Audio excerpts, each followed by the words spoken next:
Tonight, new details about that daring and dangerous rescue of an American aviator shot down over Iran. This as President Trump escalates his threats and taunts to leaders of the Islamic Republic. In a profanity-laced post today, Trump demanded Iran, quote, "Open the expletive strait, you crazy bastards, or you'll be living in hell." Trump ended the post, "Praise be to Allah." Iran tonight defiant and firing back. Missiles hit several targets in the Gulf region as well as this residential building in Haifa, Israel. CBS's Charlie D'Agata leads us off with new reporting on that harrowing rescue. Charlie. Good evening, Jerika. U.S. officials and White House sources tell CBS News this was a complex operation involving dozens of U.S. commandos and several dozens warplanes and helicopters in the search and eventual rescue of the F-15 crew member. Video this morning purports to show the smoldering wreckage of two U.S. C-130 transport planes that were involved in the rescue mission on a remote base in Iran. Sources tell us American forces blew them up in order to avoid them falling into enemy hands, standard U.S. military practice. Attack helicopters and aircraft kept Iranian forces from getting anywhere near where the crewman was hiding. Armed Iranians had been scouring the mountainous terrain to find him first, with the promise of a huge cash reward. But a Trump administration official tells CBS News the CIA was deeply involved, not only in the hunt, but in a ploy to spread false information inside Iran that U.S. forces had already found him and were transporting him by ground out of the country. The race to find the two-man F-15 crew began on Friday. The pilot was rescued within hours of the fighter jet being brought down. He sustained some injuries. We've learned the second crewman is seriously wounded, according to President Trump.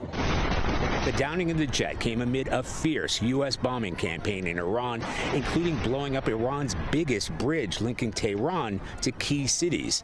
Iran says more than a dozen people were killed. And Iran has continued to retaliate, striking an oil refinery in Iraq, launching strikes across the Gulf, from Bahrain to Kuwait, Dubai, Saudi Arabia, and more missile barrages in Israel. Today, President Trump set a deadline for Iran to open the Strait of Hormuz by Tuesday. And Jerika, he said there will be a press conference tomorrow afternoon from the Oval Office with military officials when they will share more details of the rescue operations. Charlie D'Agata from London, thank you. Tonight, the president's latest demands on Iran and his language are drawing scrutiny and criticism. CBS's Taurean Small is at the White House with reaction from some lawmakers. Taurean. Good evening, Jerika. For the first time since he addressed the nation on Wednesday, we saw the president, but it's this curse-laden social media post that's drawing attention. The president visited his Virginia golf club today shortly after lobbing that profanity-laced threat at Tehran that he's going to start bombing bridges and power plants on Tuesday. Iranian Parliament Speaker Mohammad Bagher Ghalibaf responded on X, calling Trump's threats reckless and telling the president, quote, "You won't gain anything through war crimes." In Washington, the president's post drawing condemnation. This is outrageous behavior from this president. There's no amount of cursing or boasting or tough talk that will cover up for the fact that this president didn't have a rationale and he doesn't really have a plan. Former Republican Congresswoman Marjorie Taylor Greene called the president, quote, insane. The president's demands to reopen the strait appears to contradict what he said just a few days ago.